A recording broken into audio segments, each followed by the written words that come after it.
हेलावून टाकणारा आक्रोश फक्त यवतमाळमधील सय्यद रहीम या एका शेतकऱ्याचा नाही, तर हा आक्रोश मराठवाडा, पश्चिम विदर्भासह अतिवृष्टीने उद्ध्वस्त झालेल्या 30 जिल्ह्यातील बळीराजाचा आहे। पेरासाठी पैसा नाही, आता काय सांगावं साहेब तुम्हाला। मराठवाडा आणि पश्चिम विदर्भात झालेल्या ढगफुटीमुळे लेकरासारखी वाढवलेली पिकं पाण्याखाली गेली आहेत। त्यामुळे भविष्याच्या चिंतेने शेतकरी हवालदिल झालाय। मुलाली कसं पोचाव आणि काय काय करा हे मला सुचत नाही आहे, म्हणून मला आता काय सरकार काय मदत देते काय नाही हे विचार पडला। अतिवृष्टीनं खरीप हंगाम वाया गेलाय, पावसानं शेती खरडून गेलीये, जनावरं वाहून गेली आहेत। एवढंच नव्हे तर तब्बल 18 लाख हेक्टर पिकं पाण्याखाली गेल्याची माहिती सरकारनं दिली आहे। मात्र कोणत्या जिल्ह्यात किती शेती पिकं पाण्याखाली गेली आहेत ते पाहूयात। नांदेड 7,28,049 हेक्टर, यवतमाळ 3,18,860, वाशिम 2,03,098, अकोला जिल्हा 1,77,466, धाराशिव 1,57,610, बुलढाणा 89,782 आणि सोलापूर जिल्ह्यात 47,266 हेक्टर क्षेत्राचं नुकसान झालेलं आहे।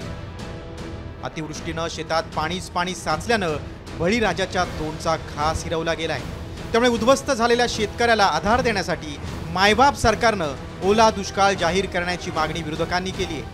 तर मुख्यमंत्र्यांनीही मराठवाडा मुक्ती संग्राम दिनाच्या कार्यक्रमातून शेतकऱ्यांसाठी मदतीची घोषणा केली आहे। अतिवृष्टी होते आहे, ढगफुटी होते आहे सगळीकडे। आता हे माझे ग्रामीण भागातलेच आमदार आणि खासदार आहेत, पंचनामे सुरू झाले असतील, शेतकऱ्याचं नुकसान झालेलं डोळ्यादेखत दिसतंय, तरी देखील तुम्ही पंचनामे केल्यानंतर त्याला पैसे देणार। माझं तर म्हणणं असं होतं की या सरकारने पंचनामे जरूर करावेत, करायलाच पाहिजेत, पंचनामे करून नुकसान भरपाई द्यायला पाहिजे, पण तातडीने सरसकट एक काहीतरी किंमत, काहीतरी रक्कम ही शेतकऱ्यांना द्यायला काय हरकत होती। ज्या शेतकऱ्यांचं नुकसान या अतिवृष्टीमध्ये झालंय त्यांना सर्वांना तात्काळ मदत ही राज्य सरकारच्या वतीनं देण्यात येईल आणि मराठवाड्यातल्या अतिवृष्टीग्रस्त शेतकरी असेल किंवा गावकरी असेल त्याच्या पाठीशी हे सरकार निश्चितपणे उभं राहील। कधी नापिकी तर कधी दुष्काळासारख्या आसमानी संकटानं शेतकरी मेटाकुटीला आलाय। सावकाराकडून कर्ज काढून स्वप्न पेरणारा शेतकरी आता अतिवृष्टीच्या चिखलात रुतलाय।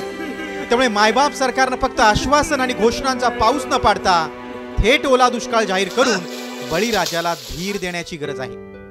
त्यामुळे मुख्यमंत्री आपल्या घोषणेची कधी आणि कशी अंमलबजावणी करतात याकडे नुकसानग्रस्त बळीराजाचं लक्ष लागलंय। यवतमाळहून संजय राठोड, नांदेडहून संजय सूर्यवंशी आणि धाराशिवहून बालाजी सुरवसे, साम टीव्ही न्यूज। आता isakal.com आहे देशातील नंबर 1 ची मराठी न्यूज वेबसाईट।